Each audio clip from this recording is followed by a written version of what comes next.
Si Orogen ay isang mahina, pinagtatawanan na loser na lumipat sa bagong paaralan para makuha ang kanyang crush. Pero nagbago ang lahat nang siya ay betrayingin. Kaya't nakipagkasundo siya sa isang makapangyarihang genie na nagbigay sa kanya ng super lakas para makasabay sa lahat at makilala ang mga baddies.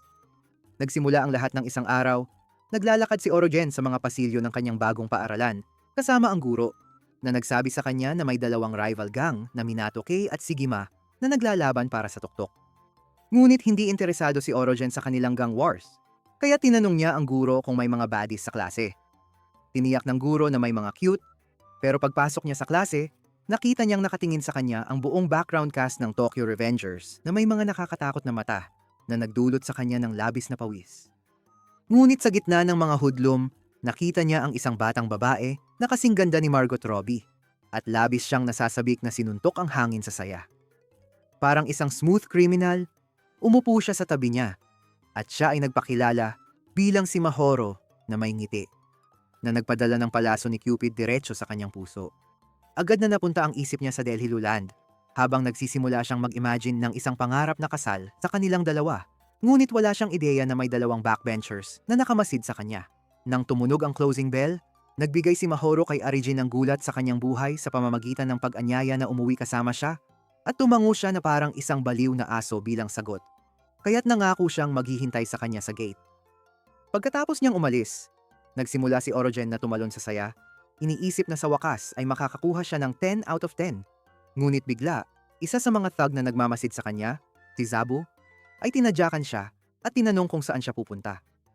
Tinubukan ni Orogen na umiwas sa kanya, ngunit hinarangan siya ng isa pang backbencher, si Saaki, at nagsimula silang pilitin siyang makisaya sa kanila. Ngunit inaliw ni Orogen ang mga ito sa pamamagitan ng pagsisinungaling na bumangga si Homelander sa gusali, at ito ay nagbigay daan sa kanya upang tumakas mula sa klase. Habang hinahabol siya ng mga bully, nag-full turbo si Orogen dahil ayaw niyang makialam sa kanila. Ngunit bigla siyang nabangga ng kanilang kasama na may katawan ni Dwayne Johnson. Nagsimula si Orogen na magpanik, iniisip na siya ay malalampasan. Ngunit biglang nagpakita ang lalaki na nakikipagkaibigan sa kanya at nagpakilala bilang si Matakara. Nang marinig ito, naalala ni Arjun na sila ay matagal ng magkaibigan na nagtraining ng magkasama. Umaasang magiging makapangyarihang nilalang na tinatawag na Honky People. Ngunit nang anyayahan siya ni Matakara na sumali sa kanilang club activities, malamig niyang tinanggihan ang alok at umalis. Habang tumatakbo siya pababa, nagtataka si Orogen kung bakit siya binibigyan ng masamang kapalaran ng bayan sa pamamagitan ng pagpapakilala kay Matakara na kanyang iniiwasan. Ngunit sa lalong madaling panahon ay nakakaranas siya ng mas malaking masamang kapalaran sa bakuran nang makita niyang iniwan siya ng kanyang maganda at makapangyarihang reyna. Kinabukasan, pumili si Arjun ng lugar sa bubong ng paaralan para mag-lunch. Ngunit biglang pumasok si Mahoro sa itaas niya. Habang kumakain sila ng magkasama, nagpasya si Mahoro na maging kaibigan si Arjun, at nang tawagin siya sa kanyang unang pangalan, parang umabot ang utak niya sa outer space. Ngunit mas lalo siyang ginalit nang tanungin siyang makipag-hangout sa kanya sa Sabado. Ngunit bago siya makasagot, tinawag siya ni Matakara mula sa ibaba.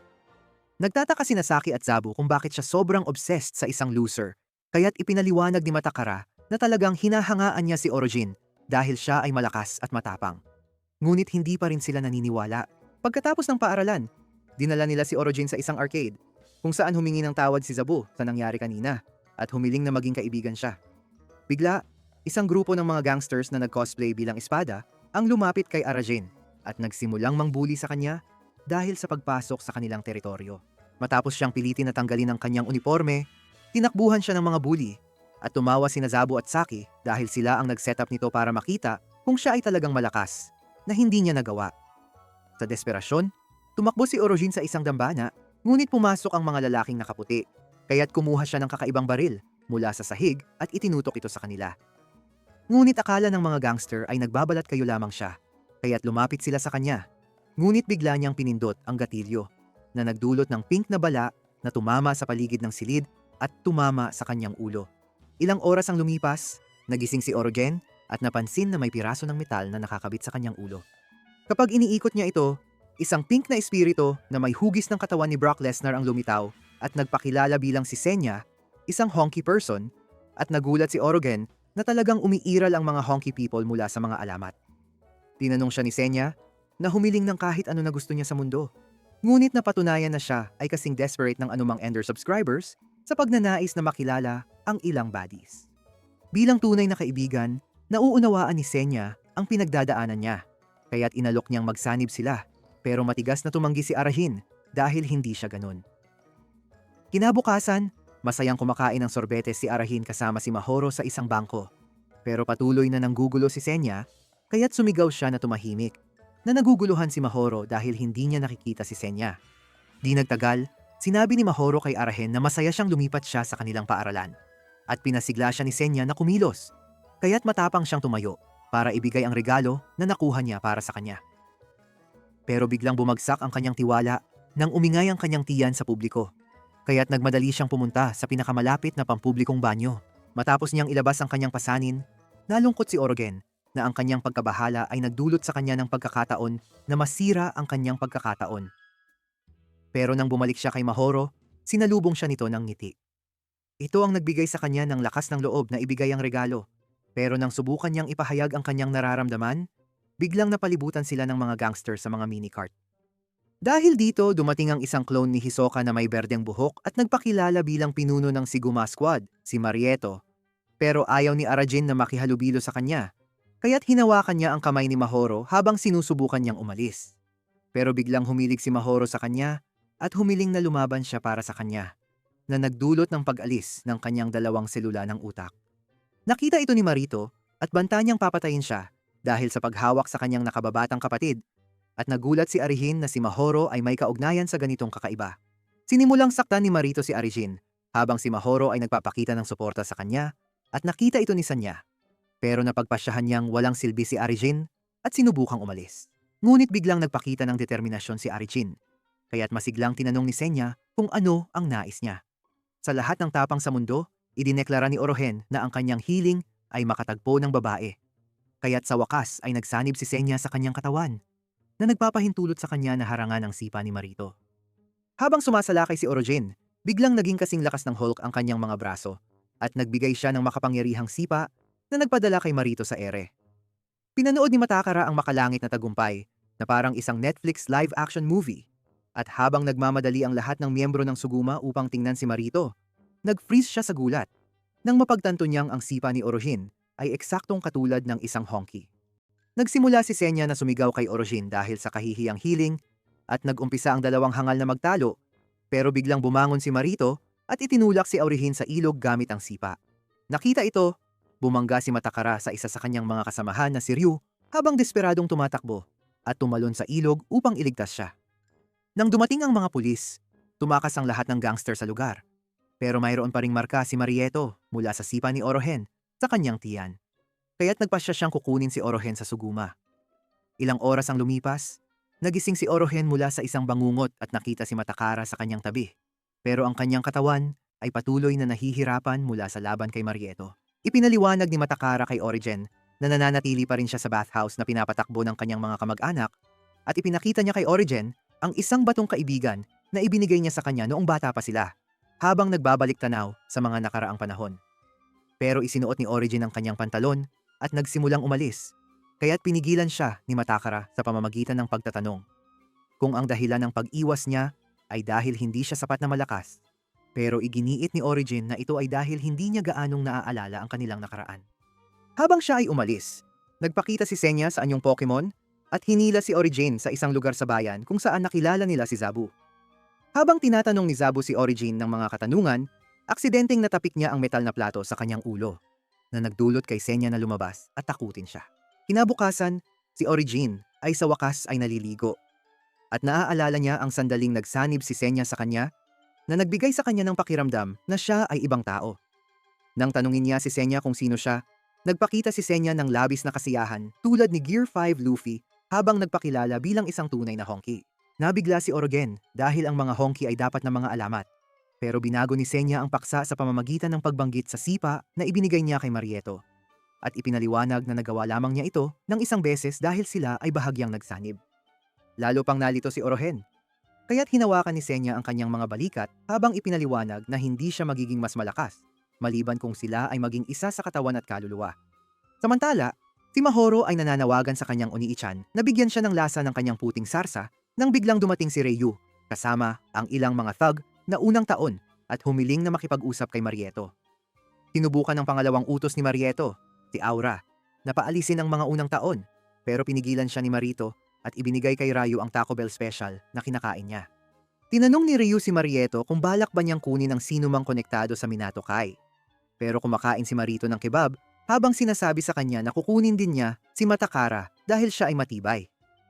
Nagalit si Ryu kaya't itinapon niya ang sandwich at nagsimula si Marito na tumawa, kaya't matapang na sinabi ni Ryu na siya ang magiging kahalili niya.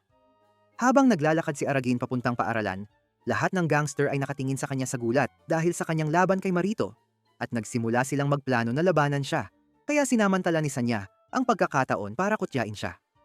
Sumigaw siya kay Sanya na tumahimik, pero akala ng mga thug na siya ang kausap, kaya lahat sila ay tumalon palayo. Biglang dumating si Marito at nagsimulang tumakbo patungo kay Orohen. Kaya tumakbo si Orohen para protektahan ang kanyang butas. Samantala, sinabi ni Zabu kay Matakara na huwag nang makipagkaibigan kay Orohen dahil akala niya ay may dalang espesyal na uri ng sinumpang espiritu si Orohen. Ngunit hindi siya naiintindihan ni Matakara, kaya ipinaliwanag ni Saki na nakikita ni Zabu ang mga bagay. Sinabi ni Matakara na balak niyang anyayahan si Orohen na sumali sa Minato Kai. At sinabi ni Zabu na ang kanilang boss, si Ken, ay hindi kailanman papayag na makapasok ang Gunner. Pero ibinulgar ni Matakara na gusto mismo ni Ken na makilala siya. Hindi nagtagal, naglalakad si Matakara sa pasilyo ng paaralan nang makatagpo niya si Marieto, na nagsabi sa kanya na balak niyang anyayahan si Arahin sa Siguma habang nakasakay sa isang nakakatawang cart. Samantala, magulo ang klase ni Arahin dahil lahat ng thug ay nag-uusap tungkol sa kanilang mga katawan sa mga love hotel. Pero muling kinutyaw ni Senya si Arajin, kaya sumigaw si Arajin na tumahimik, na nagdulot sa buong klase na manahimik. Habang nag-aaway si Arajin at Senya, bigla niyang narinig ang boses ni Marieta na tinatawag siya, kaya tumalon siya sa bintana. Makalipas ang ilang sandali, nakatagpo si Orogen kay Mahoro sa bubong at sinubukan niyang makipag-usap sa kanya, pero nagkunwari siyang hindi siya nakita. Humingi ng tawad si Orogen sa pagkatalo sa kanyang kapatid noong nakaraang araw at nangako sa kanya na haharapin niya ito muli para makuha ang respeto nito. Pero malamig na banta ni Mahoro na puputulin niya ang kanyang lalaki kung sakaling saktan niya muli ang kanyang kapatid at sirain ang regalo na ibinigay niya. Nang sumunod na araw, umuwi si Mahoro at nakita si Maharito na bumubuhos ng Sigma energy habang natutulog. Kaya nilapitan niya ito para matikman ang kanyang popsicle, pero napagtagumpayan siya ng isang knuckle sandwich habang si Marieto ay nananaginip tungkol sa rematch kay Arahen. Dahil dito, idineklara niyang papatayin niya si Arahen. Nang sumunod na gabi, sumulat si Matakara sa kanyang kapatid na nagpapaalam na si Arajen ay lumipat sa Ichizuhai at nais niyang simulan muli ang pagsasanay kasama siya upang maging honky people. Kinabukasan, nasa klase si Arahen na nalulumbay pa rin dahil sa malupit na pagtanggi ni Mahoro at dumating si Matakara para anyayahan siya sa Minato Kai. Gayunpaman, biglang pumasok si Ryu kasama ang kanyang gang at sinubukan ni Zabu na harapin siya, pero tinamaan siya ni Ryu gamit ang Tanjiro Special. Nang tanungin ni Matakara si Ryu kung ano ang gusto niya, sinabi niya na may negosyo siya kay Arajin. Pero sinabi ni Matakara na kailangan niyang dumaan sa kanya muna. Ang dalawang gigachad ay pumunta sa bakuran para sa kanilang duelo at nagtipon ng lahat ng gangster sa paligid nila. Pero sobrang kinakabahan si Arajin kaya tumakbo siya muli sa banyo. Nag-launch si Matakara ng ilang Street Fighter combos kay Ryu pero madali itong nakaiwas at naglaban sila sa isa't isa ng ilang minuto bago nakapag-landing si Matakara ng axe kick sa ulo ni Ryu. Gayunpaman, walang pinsala ang atake kay Ryu, na sinubukang gawin ng isa sa kanyang mga signature headbutts, pero na-reverse ito ni Matakara Uno gamit ang kanyang sariling headbutt, na nagpabagsak kay Ryu. Ngunit nakita ni Orogen na malapit nang mawalan ng malay si Matakara, kaya nahuli niya ito at dinala sa ibang lugar sa bakuran, kung saan pinuri niya ang kanyang mga kasanayan sa laban. Inanyayahan ni Matakara si Orogen na sumali sa Minato Kai para maging honky people sila, pero malamig na tinanggihan ni Orogen. Kaya pinangakuan siya ni Matakara na ipakilala siya kay Ken na kalaban ni Marito. Ilang oras ang lumipas, dinala ni Matakara si Orogen para makilala si Ken. At hinamon ni Orogen si Ken sa isang duelo dahil naniniwala siyang ang pagkatalo kay Marieto's rival ay magpapalandi kay Mahoro sa kanya. Nang magsimula ang duelo, muling nag-fuse si Orogen kay Senya at nag-deliver ng Detroit Smash na nagpadala kay Ken sa pader, na nag-iwan sa lahat ng gulat. Ngunit bumangon si Ken at pinadala si Orogen na lumipad sa bubong gamit ang isang makapangyarihang jab. Kinabukasan sa klase, chill na chill si Orogen sa klase nang biglang bumangga si Marieto sa bintana at niyayakap siya habang tinatanong kung nais niyang sumali sa kanilang koponan. Sinubukan ni Arajin na tumanggi, pero nakita niyang nagbibigay si Mahoro sa kanya ng sinyalis ng puso ng pag-apruba. Kaya ang walang pag-asa, na Simp ay masigasig na sinabi kay Marito na sumasali siya sa sigama. Nang sandaling iyon, dumating si Matakara para anyayahan si Arajin sa isa pang pagpupulong kay Ken. Pero ibinulgar ni Marito ang balita na siya ay kinuha na. Habang nagmamayabang si Marito tungkol sa pag-secure ng Golden Virgin, tinawag ni Zabu si Arajin na two-timing hoe at desperadong sinubukan ni Matakara na ipaalala kay Arajin ang kanilang layunin na maging honky people ng magkasama. Pero malinaw na sinabi ni Marito na siya ay isang suguma boy na at umalis kasama si Orojin na nag-iwan kay Matakara sa pagkasira. Samantala, lihim na nagbabalak ang leader ng White Gang na ipagawa kay Ken at Marito na ayusin ang kanilang mga hindi pagkakaintindihan sa larangan ng labanan. Pero nagtataka ang kanyang mga tauhan kung siya ay nagising na ng Jojo stand dahil nakikipag-usap siya sa hangin. Sa base ng Siguma, sinabi ni Tatsuto kay Orohen na malapit na ang oras para sa Siguma Squad na umangat at nagagalit si Senya sa saya. Pero si Aurigin ay nalulumbay dahil wala siyang interes sa laban at sumali lang para matikman ang pisngi ni Mahoro. Dumating si Marito at inanyayahan si Aurigin na maglakad-lakad, kaya masaya siyang pumayag. Habang naglalakad sila sa kalye, tumawag si Marito sa isang tao. At pagkatapos, sinabi niya kay Arajin na pupunta sila sa isang pleasure house para sa kanyang welcome party, na ikinagalak niya. Sa daan, nakasalubong nila ang ilang miyembro ng Puting Gang na pinapalo ang isang estudyanteng random para sa pera. Kaya pinapadapa ni Marito ang isa sa kanila gamit ang Lee Yukang Kick. Nakilala ni Orojin ang dalawang lalaking nakaputing uniforme ng mga taong humabol sa kanya sa bayan at tinanong ni Ryu kung ano ang ginagawa ng mga miyembro ng Nitro Boys sa lugar na yon. Kaya ipinaliwanag ni Tatsudo na isang lalaking nagngangalang Shindo na pinalayas mula sa Minato ang bagong leader nila. Biglang naglabas ang Nitro Boys ng mga talim at sinabi na kailangan nilang putulin sila o sisirain sila ng kanilang emperador. Pero pinadapa ni Marito ang dalawa gamit ang malalakas na sipa at ibinabalik ang wallet ng kanilang biktima bago umalis. Samantala, naglalakad si Mahoro pa uwi mula sa paaralan. Pero hinarang siya ni Matakara at tinanong kung siya ang bumangga kay Orojin sa Suguma. Pero hindi siya ito pinansin at nagpatuloy. Pero hinawakan siya ni Matakara sa kamay at sinabing hindi siya bibitaw hanggat hindi siya nakikipag-usap. Pero bigla siyang nag-activate ng bootleg echo-echo attack na nagpasabog sa kanya para bitawan siya. Di nagtagal, ipinakilala ni Marito si Orojin sa buong Suguma Squad at sinabi na mayroon siyang suntok na mas malakas pa sa kay Saitama at ito ay nagpasigla sa kanilang interes. Inanunsyo niya na oras na para simulan ang kanilang paboritong laro sa festival, na isang espesyal na laro ng bato, papel, guni-guni na tinatawag na Look the Other Way, at ang mananalo ay makakatanggap ng isang taong supply ng KFC chicken, pero hindi na i-inspire ang mga thug sa gantimpala. Pumili si Marito ng Orogen bilang kanyang partner at sinabi sa lahat na makipartner sa taong katabi nila. Pero nang magsimula ang laro, pinadapa ni Ota ang kanyang partner gamit ang brutal na suntok na nagpagulat kay Orogen. Habang nakatitig si Origin sa gulat, tinanong ni Marito kung naiintindihan na niya ang mga patakaran. At sumagot si Bro na oo, kahit na ang kanyang maliit na utak ay malapit nang bumigay sa takot. Narinig ito, inanunsyo ni Marito ang pagsisimula ng susunod na round. At sinipa ni Ryu ang kanyang partner patungo sa susunod na linggo. At nakisali rin ang iba sa brutalidad na nag-iwan kay Orojin na paralisado sa takot at pagsisisi. Matapos ang ilang rounds, tinanong ni Marito si Orohin na subukan ang laro at agad siyang tumanggi. Pero sinabi ni Marito na ito ang pinakamagandang pagkakataon para ipakita ang kanyang espesyal na suntok. Habang naghahanda si Orohen na simulan ang laro, nangako si Marito na makikita siya sa huling round. At ito ay nagpasindak sa kanya, kaya nakiusap siya kay Senya na makipag-merge sa kanya agad. Ngunit, sa halip na tuparin ang kanyang kahilingan, biglang naging TikTok motivational speaker si Senya, habang sinasabi na hindi masisiyahan si Arajin sa panalo kung hindi siya tutulungan.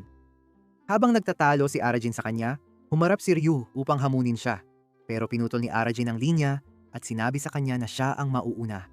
Ipinakilala ni Ara ang kanyang sarili kay Arajin, at lahat sa paligid ay nagsabi na malas si Arajin dahil haharapin niya ang Jackie Chan ng kanilang team, na leader ng espesyal na unit ng atake.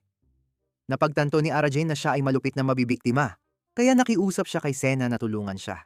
At sa wakas ay pumayag si Sena, kaya tumayo si Tatsuto bilang referee. Nang magsimula ang laban, natalo si Oragin, at nang oras na para tanggapin ang kanyang parusa, nakiusap siya kay Senya na muling angkinin siya. Pero habang nagtatapon si Oda ng suntok, hinawakan ni Senya ang kanyang mukha, at nabasag ang kamao ni Ota sa pagkakasalpok sa mukha ni Orohen. Nagulat ang lahat sa paligid dahil alam nilang ang suntok ni Ota ay parang tinamaan sa mukha ng martilyo ni Thor. At idineklara ni Tatsuto si Orogen bilang panalo, kaya umalis si Ota na may kahihiyan. Pero lumala ang sitwasyon dahil ang susunod na kalaban ni Orogen ay ang headbutting demon, si Ryu. At nagsimula ng manginig si Orogen sa takot dahil alam niyang hindi na kayang tanggapin ng kanyang bungo ang mas brutal na suntok. Sa kabutihang palad, nang magsimula ang semifinal round, nakakuha si Orogen ng panalo sa draw. At nagpasya siyang magtapon ng magaan na suntok para matalo. Pero nahulog siya sa mga bad guys na dumadaan. Kaya ang suntok ay naging feather tap. Pero ipinakita ni Tatsuto na ginamit niya ang isa sa mga lihim na teknik sa martial arts mula sa Dragon Warriors archives at idineklara siyang panalo. Nang makita ito, masayang tumalon si Marieto upang harapin siya sa huling round. At sinimulang asarin muli si Orogen ni Seongja. Kaya sumigaw siya sa kanya na tumahimik. Pero dahil hindi nakikita ni Marieto ang pink na Dufus, inisip niyang inaasar siya ni Orogen at pumasok sa beast mode. Napagpasyahan ni Orogen na malapit na siyang mabasag na parang itlog. Pero sinabi ni Sanya ang ilang quotes ni Andrew Tate upang bigyang lakas siya. At inihayag ni Marito na ang dahilan kung bakit gusto niya si Aura Jin ay dahil naramdaman niya ang kanyang honky nang suntukin siya. Nang magsimula ang laro, muling sumuko ang bituka ni Aura Jin. Kaya nagmadali siyang pumunta sa banyo upang magpahinga. Ngunit nakita niyang brutal na nasugatan si Aura sa lupa. Habang tinitingnan ng lahat si Ota, ipinakita ni Tatsuto ang pulseras ni Minato kay na natagpuan sa lugar ng krimen, na nagpagalit kay Marieto.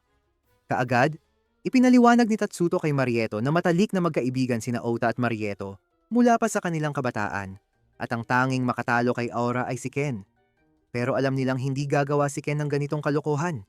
Pagbalik ni Orogen sa kanilang pamilya na restaurant, nakita niya si Mahoro at sinabi niyang gusto niyang umalis sa Siguma. Pero sinampal siya nito at nagmakaawang manatili para talunin ang kanyang kapatid. Nang gabing iyon, nagsimula ang simp na mag-shadowboxing para tuparin ang hiling ng kanyang reyna. At nagtuturo rin si Sanya ng ibang teknik sa pagsasanay. Samantala, nakatagpo si Ryu at Tatsudo ng ilang miyembro ng Minato Kai sa kalye, kaya't pinagbubugbog ni Ryu ang mga ito at nangako na maghihiganti para kay Aura habang umalis. Ngunit, dumating ang ilang Nitro Boys at lalo pang pinagbubugbog ang mga miyembro ng Minato Kai gamit ang mga armas. Kinabukasan, nag-ehersisyo si Orogen kasama si Matakara sa sports. Ngunit tinawagan siya ng mga miyembro ng Minato Kai para sabihin na brutal na pinagbubugbog ang kanilang mga miyembro ng mga Suguma. Samantala, nakita ni Marito ang ibang Suguma na sugatan sa lupa na may ebidensya na nagtuturo sa Minato Kai. Kaya't nagalit siya at pumasok sa kanilang base at hinamon si Ken sa laban. Nang pumasok si Ken sa silid, sinubukan ni Marito na sipain siya. Ngunit na-block ito ni Matakara gamit ang sarili niyang sipa. Gayunpaman, ngumiti si Marito at pinadala si Matakara sa ere gamit ang spinning back kick. Kaya't nagmadali si Zabu para tingnan siya. Nang tanungin ni Matakara ang dahilan ng kanilang atake, nagalit si Ryu at nagbato ng mga insulto sa kanya. Kaya't sinagot siya ni Zabu habang binanggit ang tungkol sa pag-atake sa kanilang mga miyembro ng mga Suguma. Nagresulta ito sa mainit na pagtatalo sa dalawa, ngunit tinapos ito ni Ryu gamit ang kanyang Vibranium Skull Headbutt at nagmadali si Saki para makaganti. Pero pinigilan siya ni Matakara at humiling na magpakatino. Ngunit, naghagis si Ryu ng Minato Kaiban sa lupa habang ipinaliwanag na ito ay nakahiga sa tabi ni Ota. Ngunit pinagtalunan ni Matakara na hindi ito gawa ng Minato Kai dahil hindi sila gagawa ng ganitong kahiya-hiya. Kaya't sinabi ni Marito na ibigay ang tunay na mga salarin kinabukasan o makipagdigma sa Suguma. Pangako niya kay Ken na ayusin nila ang mga bagay na ito sa pagkakataong ito bago umalis kasama ang kanyang grupo. Makalipas ang ilang sandali, pumasok si Orogen sa base ng Suguma. Ngunit lahat ay galit na nakatingin sa kanya na parang nagdumi siya sa kanilang paboritong jeans. Kaya't hinila siya ni Tatsuto at ipinaliwanag na malapit na silang makipagdigma sa Minato Kai. Ayaw ni Arajin na makisangkot sa ganitong digmaan. Ngunit nagsimula ng mawala ng bait si Tatsuto dahil ang digmaan sa pagitan ng Minato Kai at Siguma ay tiyak na magiging mas mapanganib at madugo kaysa sa insidente sa Shibuya. Gayunpaman, nasasabik ang Pink Battle Junkie na nagsimulang magsaya sa nalalapit na digmaan hanggang sa sipain siya ni Orogen at tanungin si Tatsudo kung paano hinaharap ni Marieto ang lahat. Ipinaliwanag ni Tatsudo na nakatuon siya sa pag-aayos ng kanyang alitan kay Ken at nagulat si Arajin na ang dalawang leader ay malapit nang magkaroon ng laban na mas malaki pa kaysa kay John Cena laban kay The Rock. Ilang oras ang lumipas, nagre-relax si Matakara kasama ang kanyang dalawang kaibigan sa kanyang bahay. At masayang nag-uusap sina Zabu at Saki habang naghihintay ng digmaan. Ngunit hindi masaya si Matakara tungkol dito dahil ang Minato Kai ay palaging tungkol sa paghahanap ng tunay na lakas sa pamamagitan ng makabuluhang laban ng tao sa tao. Tinanong siya ni Saki tungkol sa Minato Kai branded jacket na nakasabit sa kanyang silid at sinabi niyang pag-aari ito ng kanyang kapatid, si Mitsukuni. Ilang taon na ang nakalipas, umiiyak si Matakara. Ngunit pinaalalahanan siya ni Mitsukuni na ang isang honky na tao ay hindi kailanman tatakas at inilagay ang kanyang jacket sa kanya, habang sinasabing magpatuloy sa pagsisikap na maging isang honky na tao. Ngayon, sa kasalukuyan, sinabi ni Matakara sa kanyang mga kaibigan na nais niyang tuparin ang kanyang pangako sa kanyang kapatid at sa Minato Kai na labis niyang pinahahalagahan. Kaya't itinuro ni Zabuna ang lahat sa club ay labis na nirerespeto si Mitsukuni dahil siya ang kanilang nakaraang leader. Kinuha ni Matakara ang gift stone na nakuha niya mula kay Arajin at sinabi sa kanila na may kailangan siyang gawin habang siya ay tumakbo palayo. Pagkatapos niyang umalis, itinuro ni Saki na hindi suot ni Zabu ang kanyang jacket kamakailan at tinanong kung nasaan ang kanyang pulseras. Ngunit may pagdududa na sumagot si Zabu na may ilang uwak na tumakas kasama nito. Gayunpaman, si Saki ay may mas kaunting brain cells kaysa sa isang earthworm, kaya't nagsimula siyang magalit sa mga uwak sa labas. Ilang sandali na ang nakalipas, si Zabu ay nababato habang nagbabasa ng pinakabagong kabanata ng One Piece. Ngunit bigla, dumating ang leader ng Nitro Boys at nagpakilala bilang si Shindo. Agad na pinukaw ni Zabu ang kanyang galit sa pamamagitan ng pagtatanong kung bakit siya nag-aakto na parang matigas na tao matapos siyang itaboy mula sa Minato Kai kalahating taon na ang nakalipas. Pero iniunat ni Shindo ang kamay niya at nag-alok na maging magkaibigan sila. Nang itinulak ni Zabu ang kamay niya, biglang hinila siya ni Shindo gamit ang pangsibat at tinamaan siya ng malupit na sipa sa tiyan. Bago pa man siya makapag-isip, sunod-sunod na inatake siya ni Shindo gamit ang malupit na pangsibat bago siya tinamaan ng matinding sipa sa lupa. Kinuha ni Shindo ang kanyang armband at tinawag siyang mas malaking sinungaling kaysa kay Megumi dahil natalo siya sa isang taong pinagtitripan niya. Sa kasalukuyan, nahihiya si Zabu sa nangyari, kaya nangako siyang hindi niya ito sasabihin sa sinuman.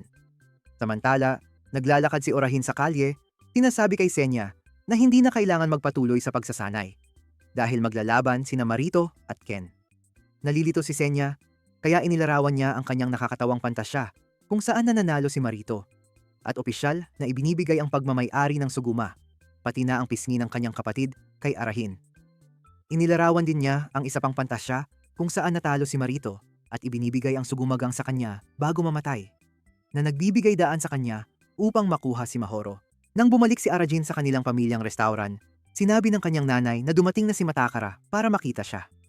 Di nagtagal, dumating sila sa silid ni Orohen, kung saan tinanong ni Matakara si Orohen kung plano niyang makipaglaban sa digmaan kinabukasan. Ngunit sinabi ni Orogen na nakadepende ito sa sitwasyon. Nang marinig ito, humiling si Matakara na pigilan si Marieto dahil sigurado siyang makukumbinsi niya ito. Ngunit sinabi ni Orohen na hindi ito nauukol sa kanya, kaya ipinaliwanag ni Matakara na may masamang kutob siya dahil hindi kailanman sasaktan ng kanyang mga tao ang sinuman. Binanggit ni Matakara ang isang araw sa kanilang nakaraan kung saan nagpalitan sila ng mga regalo at nangako na magiging mga honky. At sinasabi niyang gusto pa rin niyang maging honky kasama siya. Ngunit itinulak siya ni Orojin, sinabing ito'y sinaunang kasaysayan. Kinabukasan ng umaga, nakatagpo si Orojin kay Mahoro sa bubong at nagkukuwento tungkol sa plano niyang sakupin ang Suguma, ngunit hindi siya pinansin ni Mahoro. Nang sandaling iyon, dumating si Matakara at hiniling kay Mahoro na makipag-usap sa kanya tungkol kay Marieto. Kaya umalis siya kasama siya sa isang pribadong lugar. Doon, hiniling ni Matakara sa kanya na kumbinsihin si Marieto na itigil ang digmaan, ngunit naiinis siya at sinubukang umalis. Kaya pinigilan siya ni Matakara sa pamamagitan ng pagturo na maaari silang magkasakitan. Malungkot na umamin si Mahoro na hindi makikinig si Marieto sa sinasabi niya, kaya hiniling niya sa kanya na kumbinsihin si Orihin na makumbinsi siya. Tumanggi siya at sinubukang umalis. Ngunit hinawakan siya ni Matakara muli, kaya sinubukan niyang gamitin ang kanyang sonic scream powers. Gayunpaman, tinakpan niya ang kanyang bibig at sinabi na gusto niyang tuparin ang kanyang pangako sa kanyang kuya. At ito ang nagpasigla sa kanya dahil nakaka-relate siya. Di nagtagal, sinabi ni Mahoro kay Arajin na kumbinsihin ang kanyang kapatid na itigil ang digmaan at pumayag siya tulad ng isang tapat na aso, ngunit nang makatagpo siya kay Marieto para gawin ito, ang mukha ng boss ay nagpasiklab sa kanya ng takot. Samantala, ang mga miyembro ng Minato Kai ay naghahanda para sa nalalapit na digmaan at sinubukan ni Matakara na pigilan si Ken. Ngunit sinabi ni Ken na panahon na para ayusin ang mga bagay. Kasabay nito, Naglalaro si Arajin sa kalye nang makatagpo siya kay Shindo, na pinagtitripan siya para sumugod para sa isang suntok. Sa base ng Minato-ki, sinabi ni Zabu kay Matakara kung paano siya ginamit ni Shindo para itakda ang lahat. Kaya nagpa siya si Matakara na makipag-usap kay Shindo. Kasabay nito, pinagsasampal ni Shindo si Orogen. Kaya nag-merge si Orogen kay Senya at tinanggap ang lahat ng kanyang mga sipa bago siya pinapalayas gamit ang Super Punch. Gayunpaman, biglang bumangon si Shindo at nagulat si Senya nang makita niyang nag-merge siya sa isang honky na tao na nagngangalang Yichiya. Pagkalipas ng ilang sandali, ang mga Nitro Boys ay nasa kanilang base, nagtatrabaho ng mabuti upang gumawa ng mga armas upang hindi sila itapon ni Shindo sa kulungan. Ngunit biglang dumating si Matakara at humiling na makipag-usap kay Shindo. Nang makita na siya ay miyembro ng Minato Kai, isa sa mga Nitro Boys ang sumugod sa kanya gamit ang metal na tubo. Ngunit pinapalayas siya ni Matakara gamit ang sipa. Nang sandaling iyon, dumating si Shindo at tinawag si Orogen, na nagmadaling pumasok, nakasuot lamang ng trunks at isang kakaibang pink na korona sa kanyang ulo, tulad ng isang tapat na aso, at nagulat si Matakara. Nang tanungin ni Matakara kung ano ang ginagawa niya, umiwas si Orogen habang sinasabing naglalaro siya ng mga utos ng hari. At tinanong ni Shindo si Orogen kung magkaibigan sila, ngunit sinabi niyang hindi ito ganoon. Tinanong ni Orogen si Matakara kung ano ang ginagawa niya roon, at ipinaliwanag ni Matakara sa kanya na ang digmaan sa pagitan ng Suguma at Minato Kai ay isang bitag na itinakda ni Shindo. Ngunit nagsinungaling si Shindo na hindi niya alam ang sinasabi niya. Nang marinig ito, lumapit si Matakara upang ipahayag ang katotohanan at sinubukan ni Orogen na pigilan siya, ngunit itinulak niya si Orogen sa tabi at naglabas si Shindo ng kanyang pangsibat upang ihanda ang kanilang laban. Habang sunod-sunod ang palo ni Shindo, umiiwas si Matakara pero nang subukan niyang sipain si Shindo, hinarang siya ng hari gamit ang whip at binalot ito sa kanyang leeg bago siya hinila palapit. Sa tulong ng mga tuhod na pinagana ni Icha, nagbigay si Shindo ng malupit na knee strike kay Matakara, na nagpalipad sa kanya sa lupa at sinimulang insultuhin siya bilang mahina kahit na siya ang pangalawa sa Minato Kai. Nakita ito ni Senya at tiyak na si Icha ay nagsanib na kay Shindo. Habang nagmamartsa ang mga miyembro ng Minato Kai sa kalye, nag-aalala si Zabu at tinawag si Matakara, pero hindi ito sumagot dahil siya ay nakatali at may piring sa Nitro Boys base. Bigla, pumasok si Orogen sa kanyang silid bilang bilanggo at inalis ang tape sa kanyang bibig at tinanong ni Matakara kung bakit siya nakasuot ng pirma ni Johnny Sin.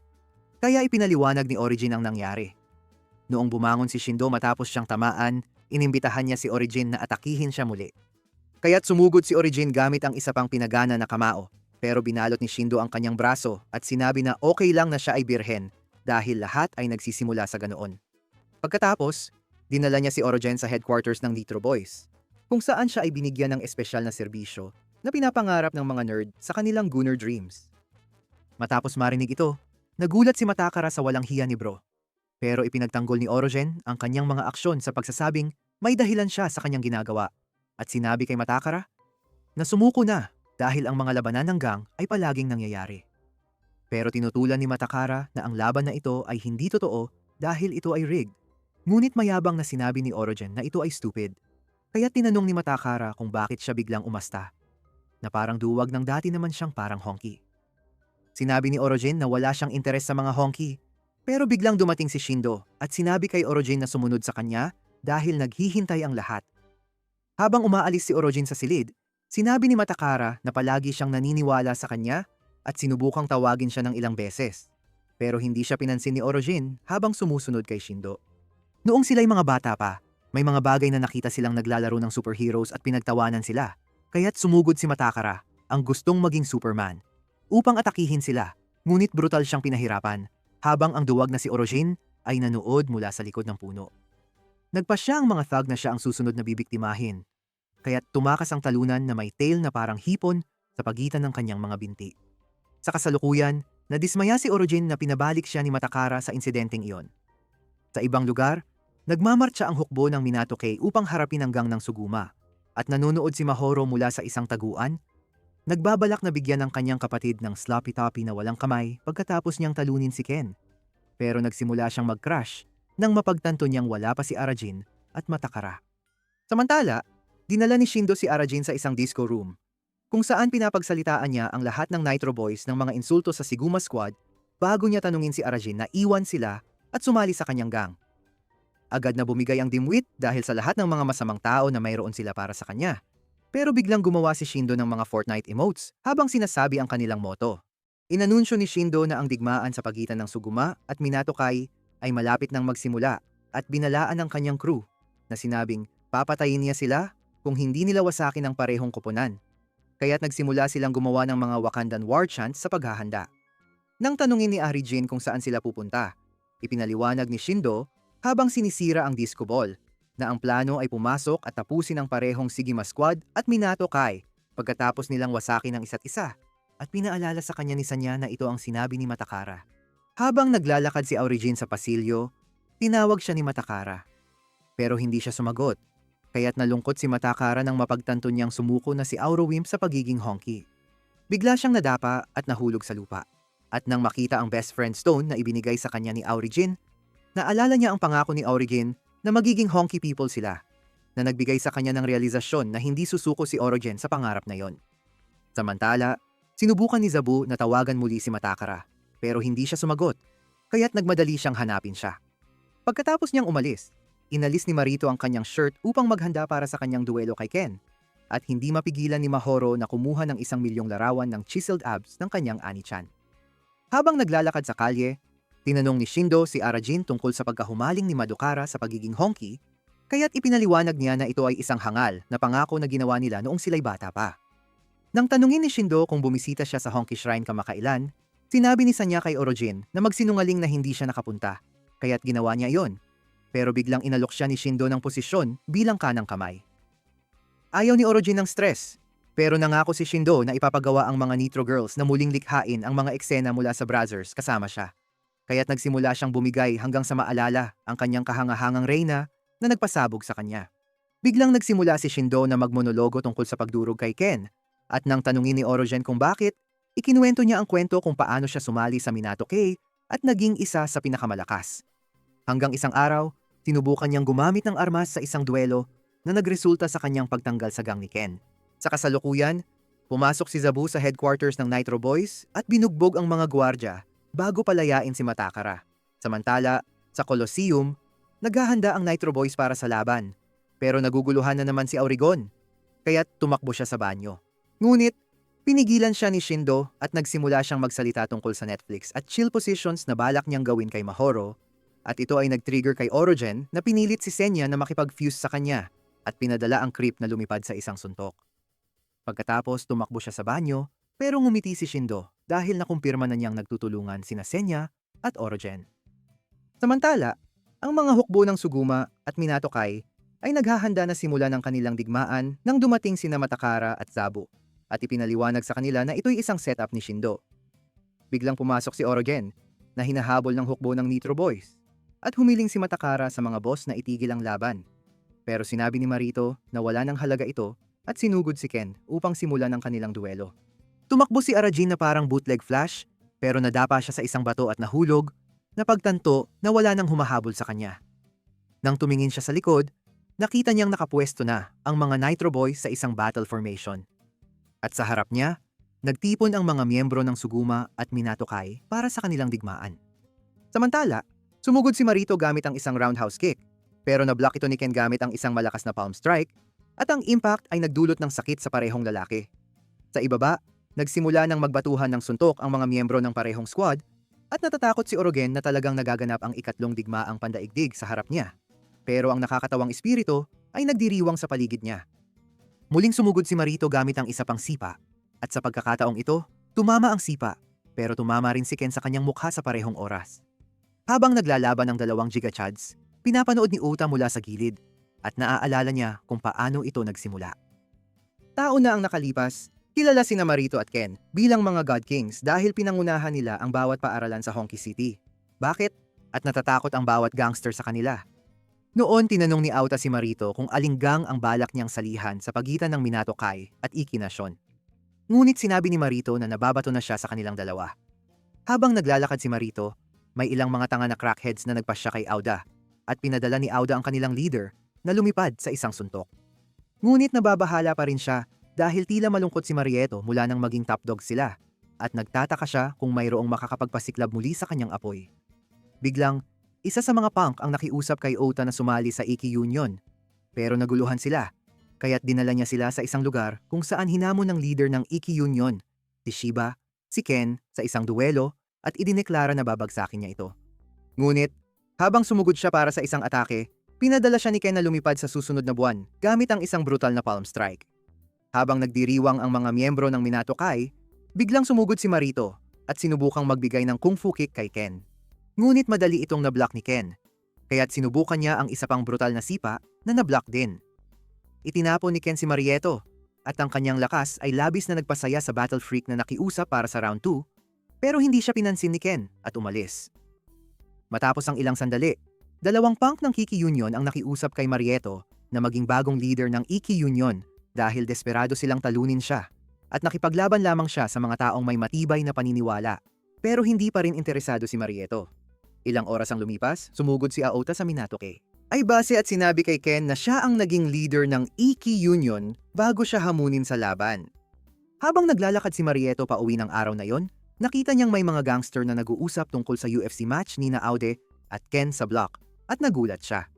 Sa battlefield, ibinato ni Aota ang kanyang pinakamalakas na suntok kay Ken. Pero ang Japanese King Kong ay tinanggap ito ng walang kahirap-hirap at pinadala siya na lumipad gamit ang isang suntok niya. Habang nakahiga si Aota sa sakit, nagmadali si Marito para tingnan siya at sinabihan siyang ngayon na ang kanyang turno. Nang marinig ito, bahagyang pinagsabihan ni Marieto si Aude sa pagiging tao ng sakripisyo para sa kanilang laban. Pero sinabi niyang walang kinalaman ang paniniwala dito dahil ang gusto niya ay kasiyahan. Masaya si Marieto na sumugod gamit ang axe kick na agad na nablock ng mga muscular na palad ni Ken. Pero nagpatuloy pa rin siya at tumama ang sipa sa mukha nito. Napangiti si Ken at lahat ay nagulat na ang Madara Uchiha ng kanilang mundo ay ngumiti sa unang pagkakataon. Pagkatapos nito, nagpalitan ng dalawang Omnichads ng malalakas na suntok at nagpatuloy ang alitan sa loob ng ilang sandali pero walang nanalo. Sa kasalukuyan, napagtanto ni Outer na naghihintay si Ken sa araw na talunin siya ni Marieto. Pero hindi ito mukhang mangyayari sa laban habang tinamaan ni Ken si Marieto ng brutal na suntok. Sumagot si Marieto ng sipa sa dibdib at habang nagpapatuloy ang kanilang laban, sinubukan ni Mahoro na pigilan ang kanyang kapatid. Pero sumingit si Orogen at sinabi sa kanya na masyadong delikado, kaya pinadala niya ito para pigilan sila. Habang sumisingit si Orogen, ang epekto ng kanilang mga suntok ay nagpadala ng mga debris papunta sa kanyang direksyon, na nagpatakbo sa kanya. Ang dalawang makapangyarihang tao ay sumugod gamit ang kanilang pinakamalakas na atake. At nang magsalpukan sila, ang epekto ay sinira ang lupa sa ilalim nila, na nagdulot sa kanilang bumagsak sa lupa. Agad na nagmadali si Mahoro para tingnan ang kanyang walang malay na kapatid, at sinubukan ni Orogen na tumulong. Pero sinira ni Mahoro ang kanyang puso sa pamamagitan ng pagsasabi na tapos na siya sa kanya. Dahil dito, inutusan ni Shindo ang mga Nitro Boys na pulutin ang mga tira, kaya sumugod sila gamit ang kanilang mga metal na bat, at nagmadali ang mga batang Minato Kai para harapin sila. Naging masaya si Senya dahil ang kaguluhan ay maaaring maging pagkakataon para sa kanya, at yi siya na mag-merge. Pero umalis si Orogen at sinabi sa kanya na wala nang halaga ang lahat dahil nawala na niya ang babae. Ngunit ipinakita ni Senja sa kanya na ang kanyang mga kaibigan ay patuloy na lumalaban para sa kanilang buhay, at tinanong siya kung balak ba niyang iwanan sila. Pero sinabi ng nabubuhay na basurahan na hindi sila kanyang mga kaibigan at tumakbo. Bigla, hinarangan ni Shindo ang kanyang daan at sinimulang bugbugin si Orojin habang sinasabi sa kanya na mamamatay siya kung hindi siya mag-merge kay Senya. Habang pinipiga niya si Orojin, nagmamakaawa si Senya na mag-merge at iligtas ang kanyang buhay. Pero sinabi ni Orogen na wala nang saysay ang mabuhay. Matapos patumbahin si Orogen, ipinagmamalaki ni Shindo na siya ang utak ng lahat at sumugod si Saki para sa atake, pero tinamaan siya sa lupa ng panghampas ni Shindo. Nang makita ito, tumugod si Zabu at sinubukang gumawa ng aura-aura punch rush, pero umiwas si Shindo at pinatumba siya bago inimbitahan ng lahat ng ibang miyembro ng Minato Kai na harapin siya ng sabay-sabay. Iwasan ni Ryu ang mga hampas ng whip habang sumasugod at sinubukang ipatama ang kanyang sikat na headbutt mula sa impyerno. Pero pinatumba siya ni Shindo gamit ang malakas na knee strike at nagpatuloy na wasakin ang bawat isa pang miyembro ng Minato Kai na lumapit sa kanya. Sa wakas, humarap ang Golden Boy na si Matakara at nakapagsipa siya. Pero inayos ni Shindo ang kanyang nabaling leeg na parang isang horror villain at sinimulang hampasin siya ng brutal na parang isang itim na magulang. Matapos patumbahin si Madokara, Nagplano si Shindo na sirain ang kanilang mga katawan para hindi na sila muling makipaglaban. Pero bigla, humarap sa kanya si Mahoro at sinabi sa kanya na mawala na. Walang pag-aalinlangan, hinampas siya ni Shindo sa lupa at nagmamakaawa si Orogen na tumakbo siya. Pero bumangon siya at tinawag si Shindo na isang nakakahiyang tao. Kaya sinubukan niyang patayin siya gamit ang axe kick. Ngunit sa wakas, nagkaroon ng lakas ng loob si Orogen at itinigil ang kanyang atake. At habang hinahampas siya ni Shindo, tiniis ni Orogen ang lahat ng sakit habang nagmamarcha pasulong. Habang nagpalitan ng mga suntok sina Orogen at Shindo, nagsimulang sumigaw ang mga miyembro ng Minato Kai para kay Orogen. At sa kapangyarihan ng pagkakaibigan, naipasa ni Orogen ang kanyang pinakamalakas na suntok, na nagpadala kay Shindo na lumipad ng ilang milya sa hilaga ng Texas. Nang makita na talo si Shindo, nagsimula ang lahat na ipagdiwang si Orogen na parang nanalo siya sa World Cup at sinabi ni Matakara kay Orogen na hindi siya kailanman tumigil sa paniniwala sa kanya. Kaya tinulungan ni Orogen ang kanyang nasugatang kaibigan pauwi. Kinabukasan, masayang naglalakad si Orogen sa pasilyo at tinawag siya ni Senya na sinasabing naging sapat na ang kanyang lakas para hamunin si Goku at nagyayabang tungkol sa kung paano niya makukuha ang puso ni Mahoro gamit ang kanyang lakas. Gayunpaman, nang pumasok siya sa klase, napansin niyang wala si Mahoro at biglang sinaktan siya ni Saki ng masakit na shoulder chops habang pinupuri ang kanyang suntok. Dahil dito, dumating si Matakara at humiling na makausap si Arajin, pero sinabi ni Arajin na kailangan niyang hanapin si Mahoro, kaya ipinaalam sa kanya ni Matakara na nasa ospital siya na nagbabantay kay Marieto. Nang marinig ito, ginamit ng Arasimp ang flash step technique para umiwas sa kanya at nagmadali papunta sa ospital. Sa daan papuntang ospital, sinabi ni Matakara kay Arajin na ang kapatid niyang si Mitsukuni ay dinala sa juvia matapos bugbugin ng isang pulis na pinilit ang kanyang mga kaibigan na magbenta ng droga. Ang huli niyang sinabi kay Matakara ay magpatuloy na magsikap para maging isang tunay na tao. Sinasabi ni Matakara na ang mga salitang ito ang nagbigay sa kanya ng lakas at ibinunyag na babalik ang kanyang kapatid sa susunod na linggo na nagpasaya kay Aurojin. Sa ospital, sinubukan ni Mahoro na pakainin si Marita ng espesyal na uri ng sumpa na niluto niya sa halip na pagkain, pero pinigilan niya ang kamay nito para iligtas ang kanyang tiyan. Nang dumating si Aurojin, sinubukan niyang ligawan si Mahoro. Pero binigyan siya nito ng masamang tingin dahil muli niyang sinira ang pagkakataon niyang matikman ang masarap na talong ni Oni-chan. Habang naglalaro si Orogen kasama si Marieto, humiling si Mahoro na umalis siya. Sinasabing ang kanyang loser pheromones ay nagdudumi sa hangin.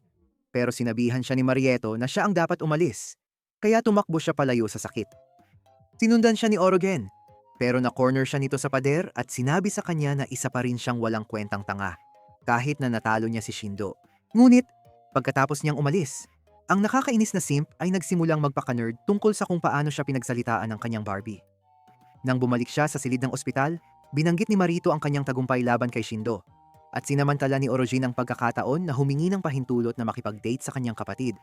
Pero pinutol siya ni Marito sa pamamagitan ng paghingi na makipag-date sa grupo, na masiglang sinang-ayunan ni Orogen. Nang maglaon, sa taguan ng Suguma, nalungkot si Orogen sa katotohanang darating si Matakara para sa grupong date.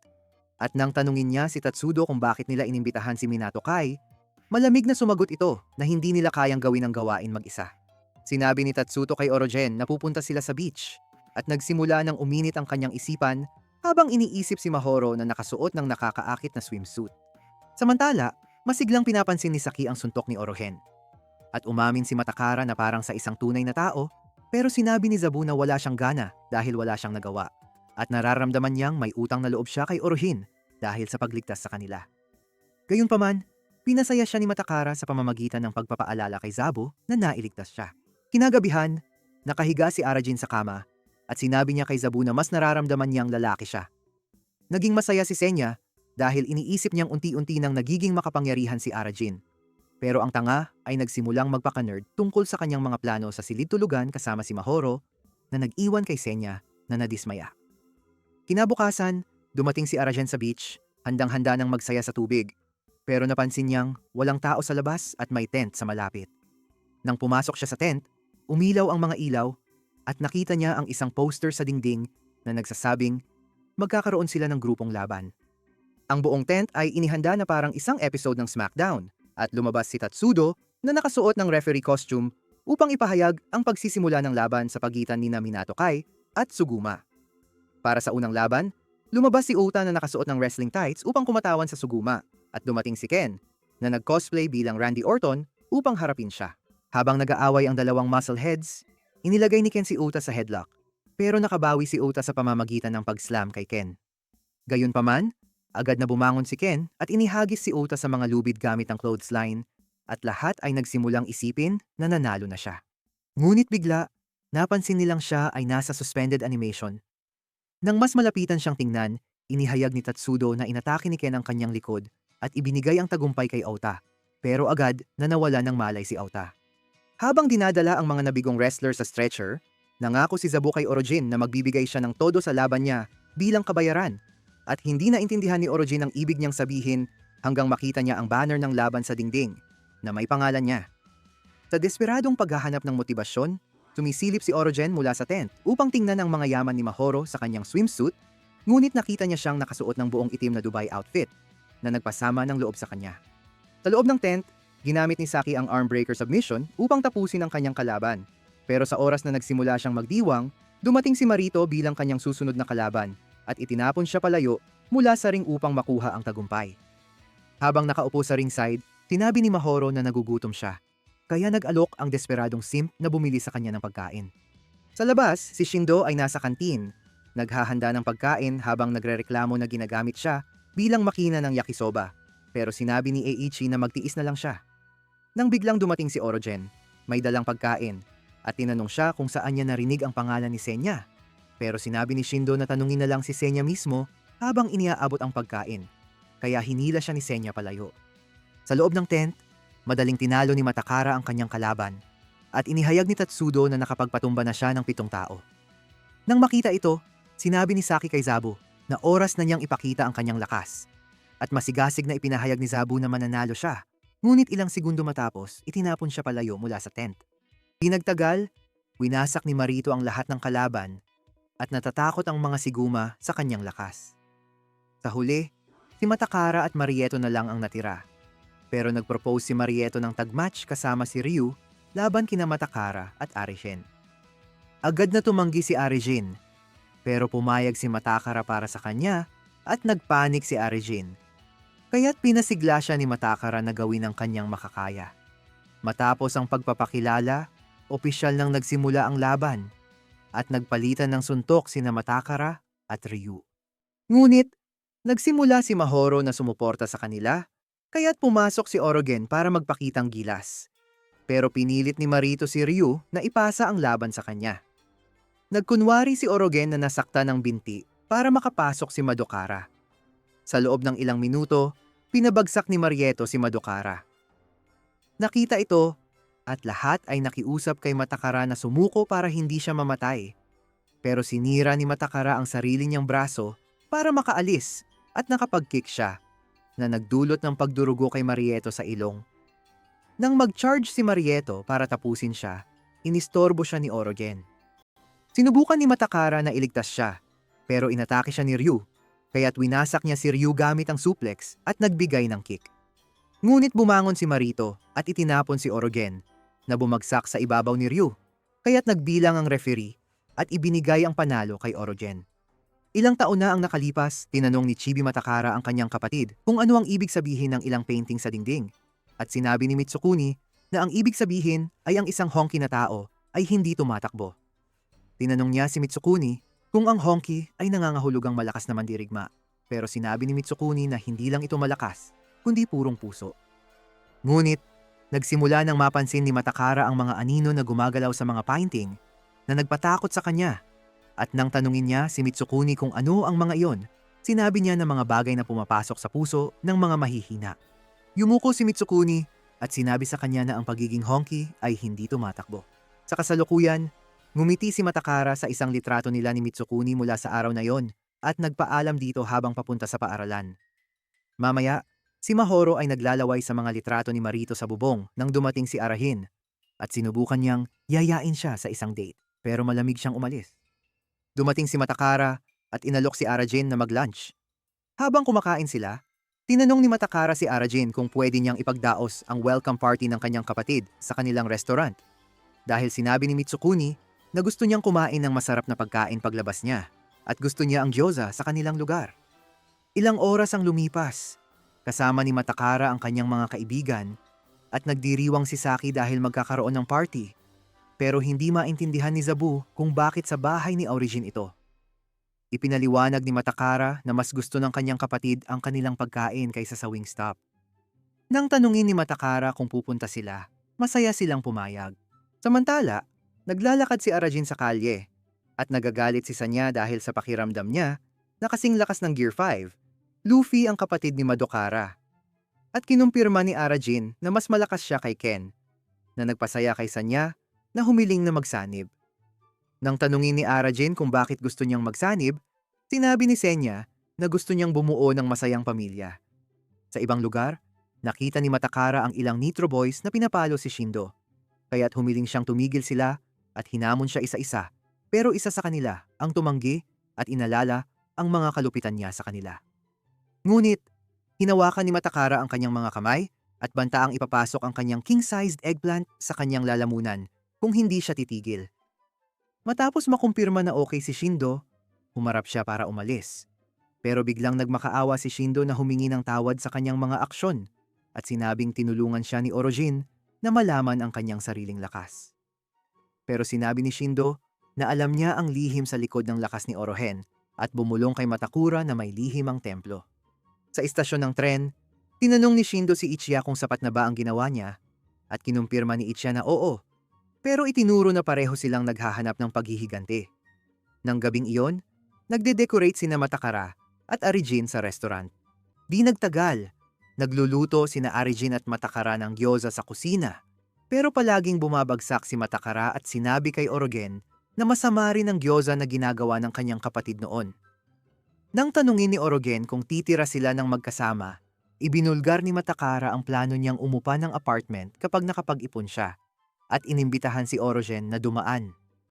Sa wakas, dumating ang araw ng paglabas ni Mitsukuni at may dalang payong si Matakara habang pupunta siya para sunduin siya. Naghahanda naman sina Orogen at ang lahat ng miyembro ng Minato Kei sa dekorasyon para sa pagbabalik ni Mitsukuni.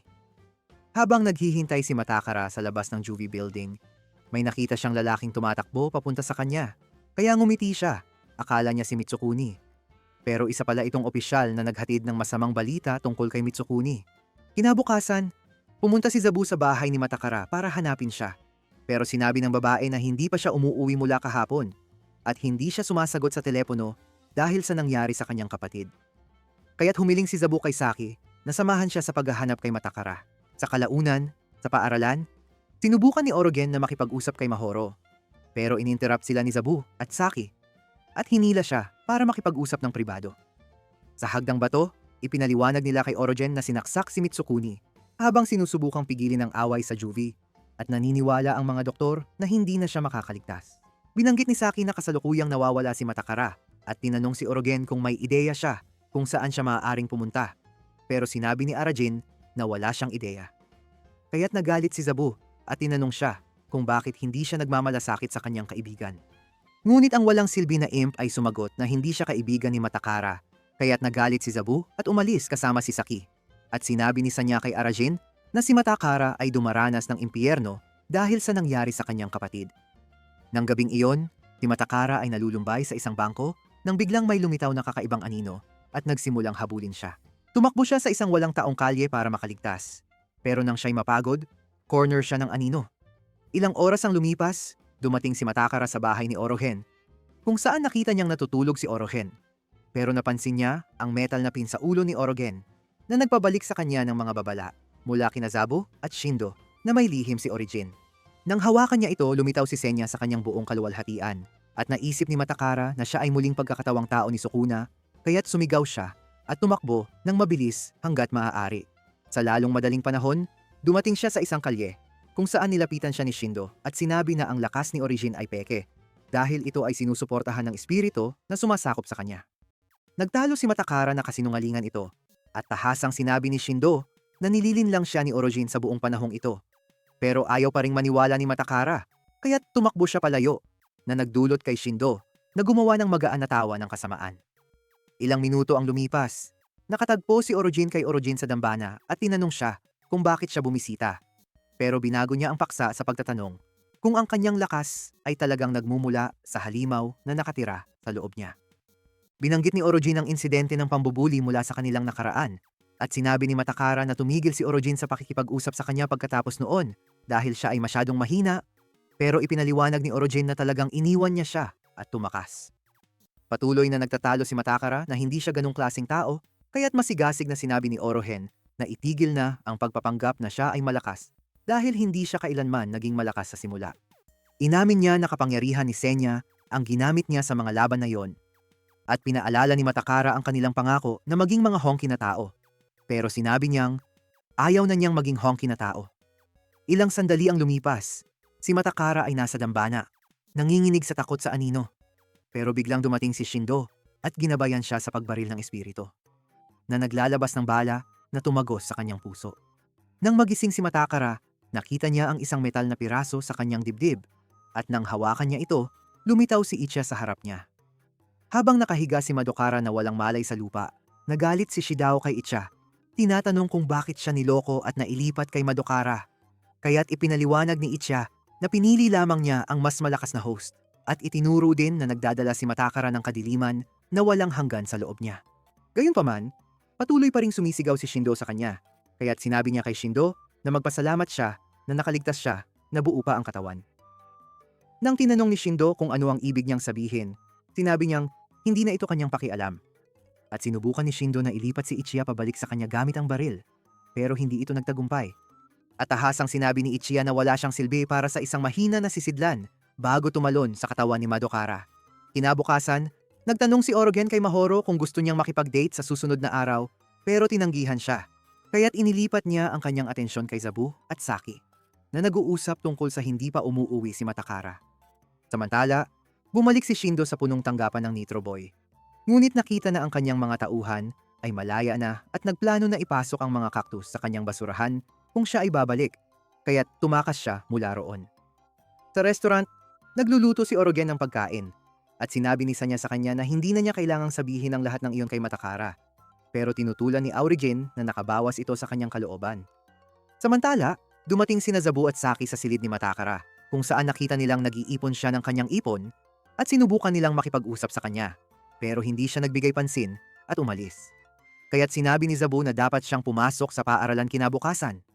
Pagkalipas ng ilang sandali, naglalakad si Arahin sa kalsada, nagrereklamo na bigla na lang nasira ang kanyang paliguan at sinabi niya kay Sanya na pupunta siya sa bahay ni Matakara dahil iyon lang ang pampublikong paliguan malapit. Bigla siyang nakabangga kay Matakara at sinabi niyang pupunta siya sa bahay nito dahil sira ang kanyang paliguan. Pero weird na tumakbo si Matakara. Samantala, nagkakaroon ng matinding pagkabagsak si Shindo sa dambana, sinasabing hindi niya mapapatawad si Ichiya sa pag-iwan sa kanya, at nakakita siya ng piraso ng papel sa loob ng isang kahon na may nakasulat na honky. Habang naghahanda si Orogen para sa kanyang paliguan, biglang dumating si Saki at nakita ang marka ng kamay ni Senya sa kanyang likod, kaya inalok niyang hugasan ito. Matapos ang paghuhugas, nagre-relax si Orojin sa paliguan nang dumating si Zabu at tinanong siya kung may sinabi ba si Matakara sa kanya. Sabi ni Orojin wala, at iminungkahi niyang iwanan na lang siya, pero sinabing masama ang desisyon na yon dahil sa kanyang kalagayan. Kaya pinasaya sila ni Saki sa pamamagitan ng pagbibigay ng espesyal na karanasan gamit ang kanyang sausage roll. Kinabukasan, naglalaro si Mahoro gamit ang isang manika na replika ng kanyang kapatid, pero nang marinig niyang papalapit si Marito, tumalon siya at nagtago sa ilalim ng kanyang mga kumot. Pumasok si Marito sa silid kasama si Aura, na nagsabi sa kanya tungkol sa nangyari kay Mitsukuni. At nagalit si Marito dahil akala niya mas malakas ang dating leader ng Minato Kai. Sabi ni Aura, tiyak na nagdurusa si Matakara sa ngayon.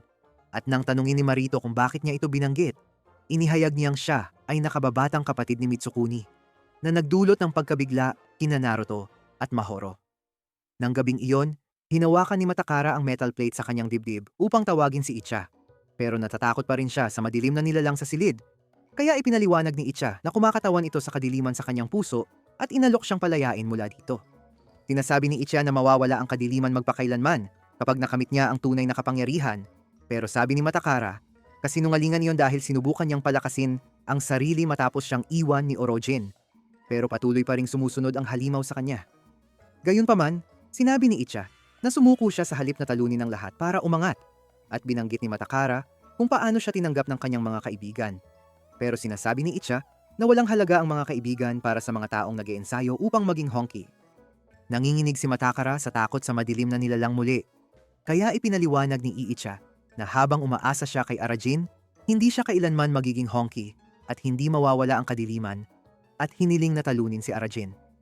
Kinabukasan, nasa klase si Arajin, malungkot habang hawak ang batong kaibigan na nakuha niya kay Matakara, na nagpapaalala sa kanya ng kanilang masayang mga sandali. Pero biglang tinawag siya ni Mahiro, na nagdulot sa kanya ng kasiyahan.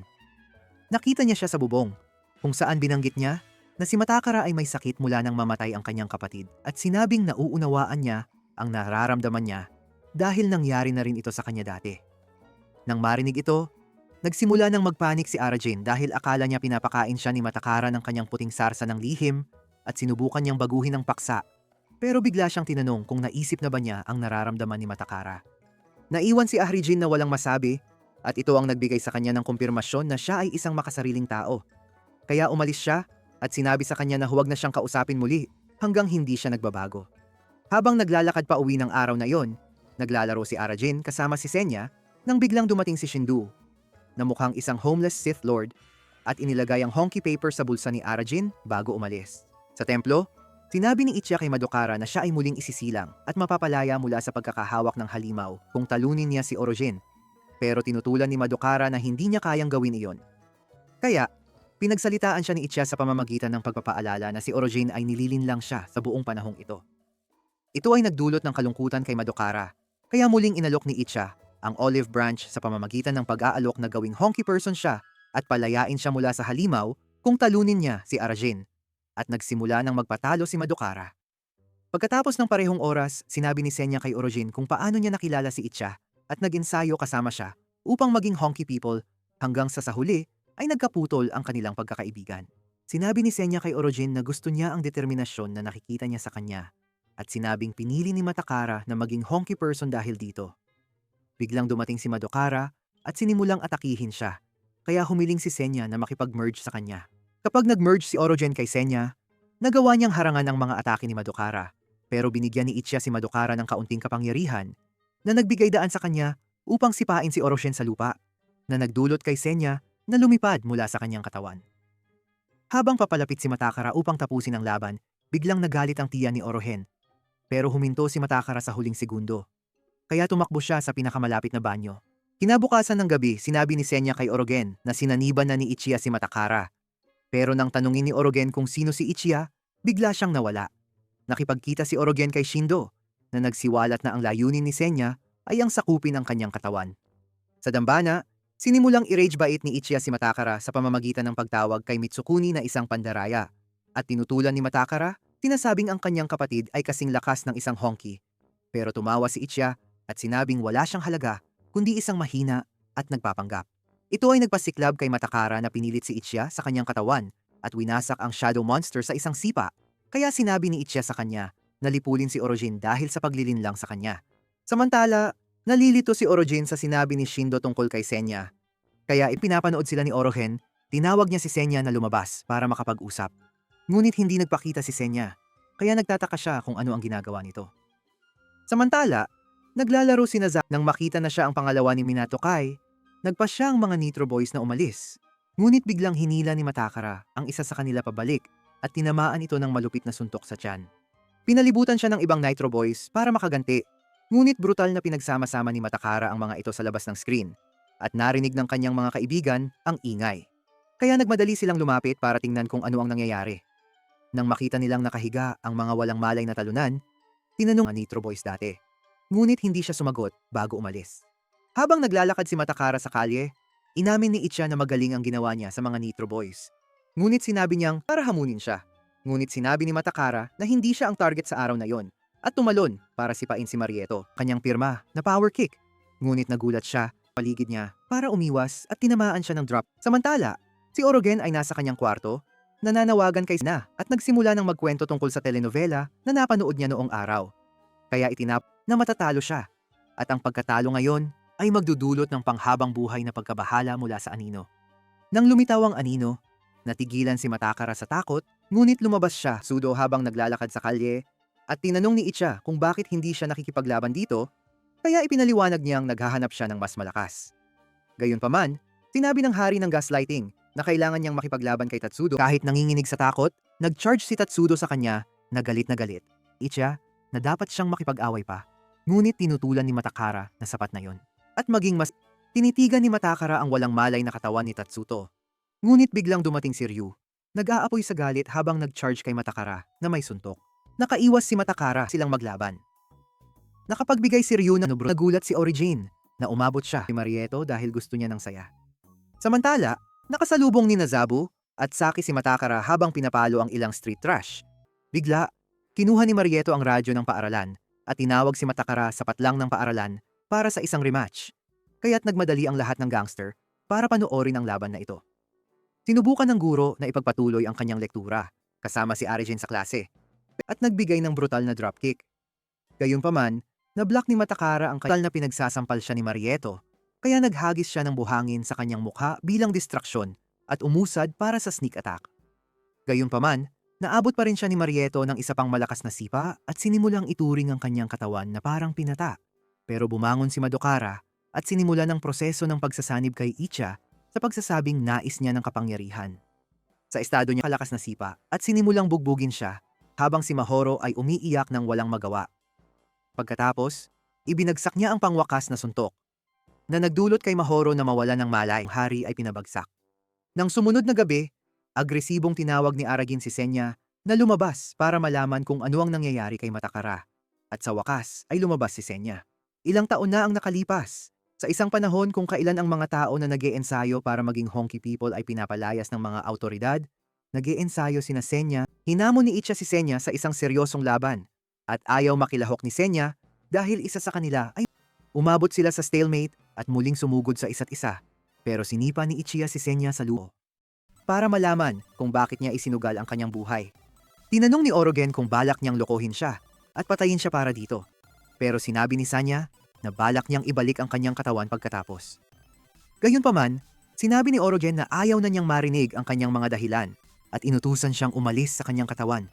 Kaya't nagpaalam si Sanya dahil may kailangan siyang gawin muna. Ilang sandali pa, 3 miyembro ng Suguma Squad ang nagtanong kay Ota kung ano ang mangyayari sa kanila ngayon na ang kanilang boss ay nahulog sa publiko. Pero sinuntok ni Ota ang lupa sa galit habang sinasagot sila sa loob ng ilang segundo. Nakita ito ni Zabu at tinanong si Matakara kung anong ginagawa niya. Sabi ni Matakara, lumapit si Saki kay Matakara para makipag-usap pero itinulak siya nito sa lupa. Kaya hinawakan ni Zabu ang kanyang damit at tinanong kung ano ang problema niya. Ngunit biglang dumating si Ken. Kaya sinabi ni Matakara na magkita sila sa Ichizube sa napagkasunduang oras bago umalis ni Matakara at Ken, na nagpapaalala sa kanya ng mga sinabi ni Matakara kanina. Biglang dumating si Ken sa diner. Kaya sinalubong siya. Kailangan niya ng pahinga. Pero tumanggi siya. Kaya umalis si Aouda na nag-iwan sa kanya na umiiyak. Kinabukasan, nakaupo si Nazabu at Saki sa isang bangko. At nagpasalamat siya sa kanila. Sa kasalukuyan, tinanong ni Zabu si Origin na kunin si Origin bago magsimula ang laban dahil kaibigan siya ni Matakara at masiglang umalis si Saki para gawin iyon. Sa ospital, sinabi ni Aouta kina Reo at Tatsudo na hindi pa nagising si Marieto matapos ang 3 araw sa koma, na nagpasiklab kay Reo na naglakad palayo para ipaghiganti si Marieto. Pero sinampal siya ni Tatsudo sa mukha at umiyak habang tinatawag siyang bobo dahil hindi niya pinapansin ang sariling sakit. Nang gabing iyon, papunta na si Matakara sa lugar ng tok at ibinagsak si Zabu gamit ang knee strike bago siya tinamaan ng axe kick sa lupa. Habang sinusubukang umusad si Matakara, hinawakan ni Zabu ang kanyang binti at sinabi na kaibigan siya. Kaya sinipa ni Matakara siya ng paulit-ulit hanggang sa bitawan siya. Makalipas ang ilang minuto, dumating si Matakara sa lugar ng duelo, kung saan idineklara niyang tatalunin niya si Ken at magiging mas malakas. Nang magsimula ang duelo, tumugod si Timo Bruce Lee ng mga sipa kay Ken. Pero na-block ni Ken ang kanyang mga atake bago siya pinadapo ng palm strike.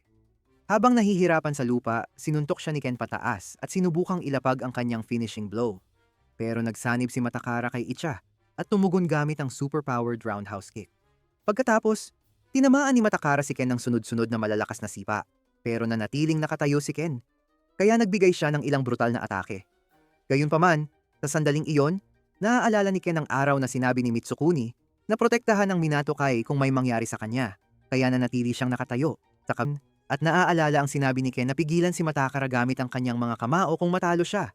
Kaya bumalik si Orogen sa dambana at muling binaril ang kanyang ulo para tawagin si Senya.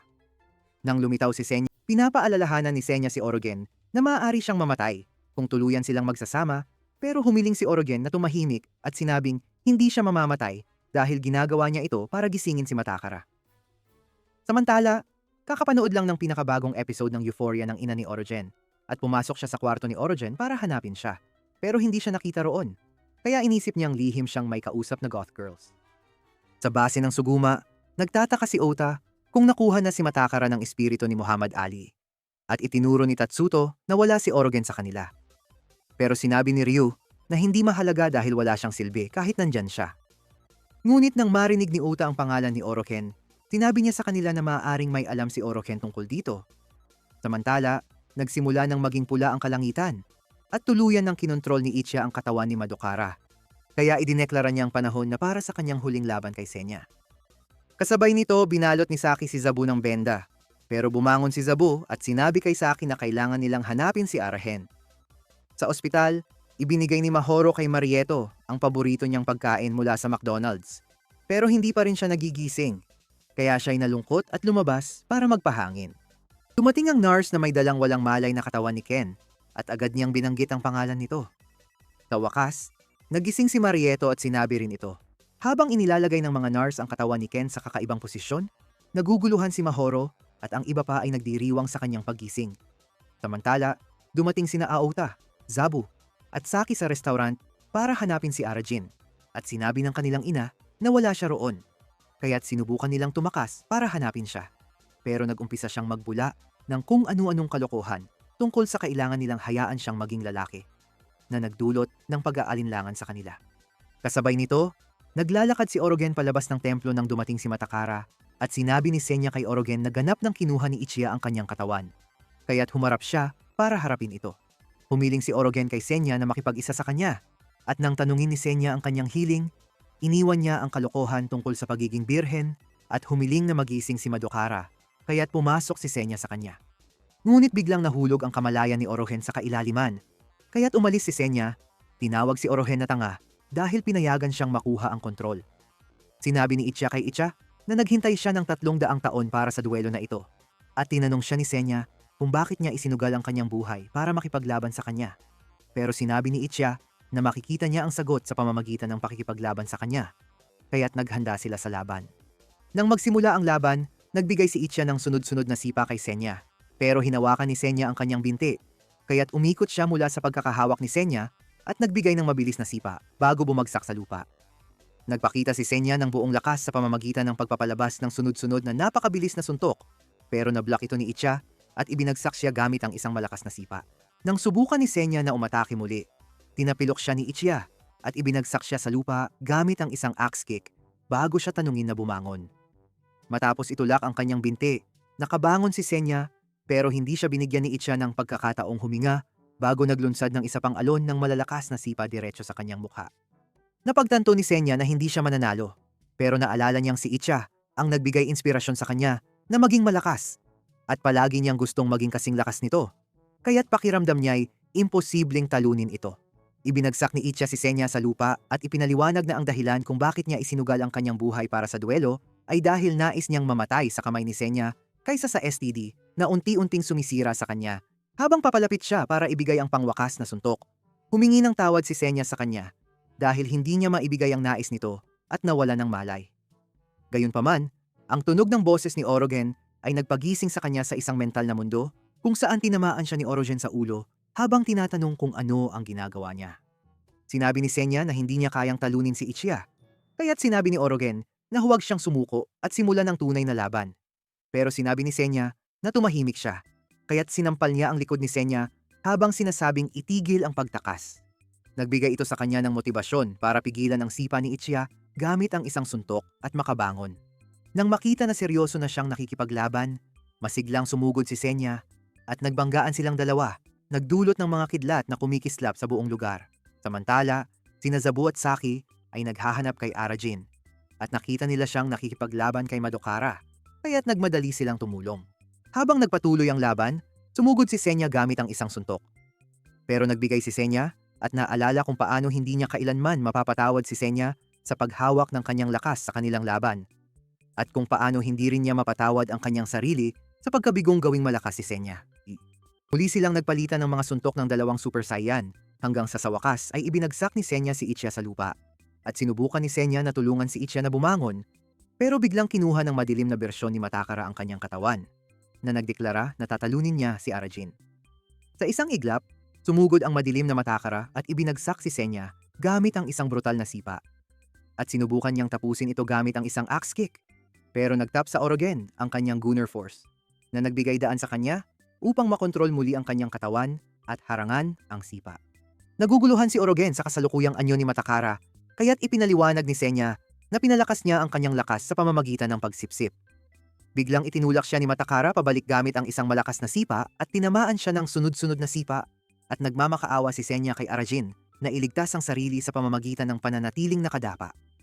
Pero bumangon si Arajin at tinanong si Matakara kung bakit kailangan niyang maging malakas. Pinagsasampal siya ni Matakara habang sinasagot na kailangan niyang maging pinakamalakas upang itaboy ang halimaw. Pero tinakal siya ni Orogen sa lupa habang sinasabi na siya na mismo ang naging halimaw. Gayunpaman, bumangon si Matakara at naglabas ng sunod-sunod na atake habang sinasabi na hindi siya kailanman nangangailangan ng mga kaibigan, at dito napagtanto ni Orogen na natatakot si Matakara sa pag-iisa sa lahat ng oras, kaya't nagpasya siyang hindi na siya tatakas. Nagbigay si Matakara ng sipa para tapusin ang laban, pero tinanggap ito ni Orogen at nagbigay ng suntok na pinatibay ng liwanag ng kanilang batong pagkakaibigan na nagligtas kay Matakara mula sa dilim sa kanyang kaluluwa. Nang mawala ang usok, napagtanto ni Senya na si Orogen ay naging tunay na tao. Kaya't pinasalamatan niya si Orogen sa pagtuturo kung ano ang tunay na kahulugan ng pagiging tao bago umalis. Nang magising si Matakara, siya ay umiyak sa pagsisisi. Pero sinabi ni Orogen na hindi siya nag-iisa, at habang nagmamadali ang mga miyembro ng Minato Kai, piniga niya ang batong pagkakaibigan sa kanyang palad. Kinabukasan, humingi ng tawad si Matakara sa lahat sa Minato Kai para sa kanyang mga ginawa at tinanggap siya ng may bukas na mga bisig. Ilang araw ang lumipas, hawak ni Matakara ang kamay ni Mitsukuni sa ospital, ngunit biglang kumilos ang kanyang mga daliri na nagpasaya kay Matakara. Samantala, namimiss ni Arajin si Senya, kaya't pumunta siya sa dalampasigan at itinapon ang metal na piraso ni Senya sa ilog, pero bumalik ito sa kanyang ulo at muling nagpakita si Senya. Iyan na ang lahat para sa video na ito. Mag-iwan ng like kung nagustuhan mo at panoorin ang video na ito sa screen.